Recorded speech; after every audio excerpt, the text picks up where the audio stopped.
What's going on, guys? Today's video is going to be different from the vlog. It's more of a how-to or tutorial video that will be on capturing and editing my Instagram photos, because that's something I get asked a lot. I think what I'm going to start doing with this channel is 3 out of the 4 weeks of a month are going to be dedicated to the vlog, and then the other week is going to be a how-to or demonstrational video or just something informational. A lot of you guys watching this right now probably aren't regular subscribers and are just looking to level up your Instagram game, and that's cool. Thanks so much for clicking on the video, and I appreciate that you're still watching it. What I normally do is lifestyle vlogs with a bit of fitness in them, so if that's something you're interested in, make sure to hit that subscribe button.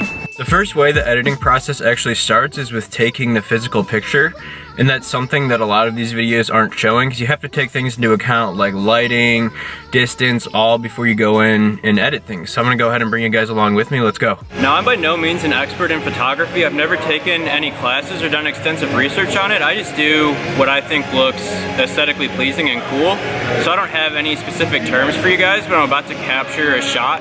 Like I said, I do a fitness page, so normally at the end I'll take a picture either just of myself with a motivational quote, but mainly fitness tips. Today it's going to be a motivational one though. I don't have a fancy camera either. The camera that I use is just a small digital one called the Sony NEX3N, and you can get it on eBay for about $150 or so. Sorry, there's probably going to be a weird lapse of quality here, but this is the camera I use to shoot with. Like I said, it's just a small digital one. It looks expensive, but I think it's from 2009 or 10, so it's pretty old. The main feature that I like about this tripod is that it's flexible and you can wrap it around things, which is really useful in the gym. And also with this camera, because all the shots I take and are on self-timers, so I can flip this up, and that's how I make sure I'm in frame for all my vlogs as well. One thing that I'm always conscious of is lighting, because it can totally mess up an entire shot. Example, if I spin around right here, you see how my face just goes completely out of contrast? So I'm always trying to find different angles. So if I want to get a picture of the leg press right here, I won't want to shoot it right here, because that will totally mess it up. I mean, I actually just uploaded a picture where I kind of did that effect on the bike right here.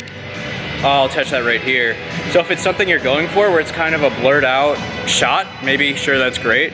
But typically you're gonna wanna shoot away from the windows unless it's night, of course, or the blinds are down. Got back from the gym a little bit ago, and now I'm sitting down to edit. The two main softwares that I use are Adobe Lightroom and Adobe Photoshop. Now these are pretty expensive softwares. I think a few $100s actually, but I'm lucky enough, I go to the University of Kentucky and they have a deal with Adobe Creative Cloud where we get all that software for free. I'm not gonna say you can't find them for free online. If you wanna pirate them, just be safe and don't say that I was the one that sent you, because I don't wanna get in trouble.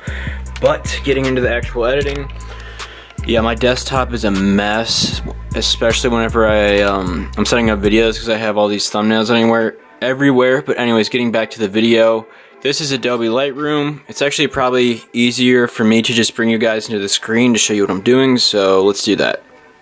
When it comes to Instagram, it's all about separating your feed from others. That's why I like to put it in a professional editing software, and I built my own filters in here. I'm not gonna put them for sale just because I don't want 1,000 feeds looking exactly like mine, if that makes sense.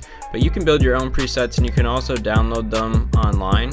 Now, moving into Photoshop, I went around, cropped myself out with the pen tool, did a Command J to separate that layer, and now I'm going back to the background and blurring it just a little bit. Notice here, if I go to 100, that's obviously fake, and if you go to even like 10 or 20, I still don't like the way it looks, so I just normally stick around 4 to 6 pixels to keep it realistic and make it more three-dimensional. What I like to do next is actually load the photo into Instagram and prepare it for the next day. Again, I don't apply any filters on top of it because I already made one in Lightroom. I just adjust it a little bit, play around with it, center it, zoom in, maybe touch up the brightness if it's a bit too dark. This one's structure is my personal favorite. It really makes everything pop out. You don't want to go to 100, of course. The level that I've found, actually, I do 24 almost every time. I don't know why, it's just not crazy. And then sharpen is the other one that I'll use a 14 on that. I don't know why I have these numbers, they're subtle and I like them a lot. Going back into brightness, just making sure that's how I want it before I post it. Obviously don't over exaggerate it. Settle around 19, and some pictures require different levels, some don't, but then I'll just save the draft and post it the next day. And one thing that's key is using the same preset for every single picture, because what this does is when someone finds your profile, it looks really soothing on the eye. Now if you go to my personal profile, this isn't something I really focus on because I'm not trying to get this profile big. I just kind of post whatever I want on here. What's going on, buddy? Huh?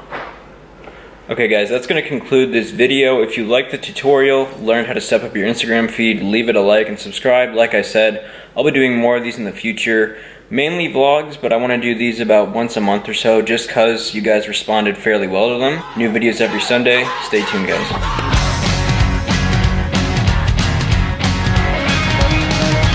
Right now probably aren't regular subscribers and are just looking up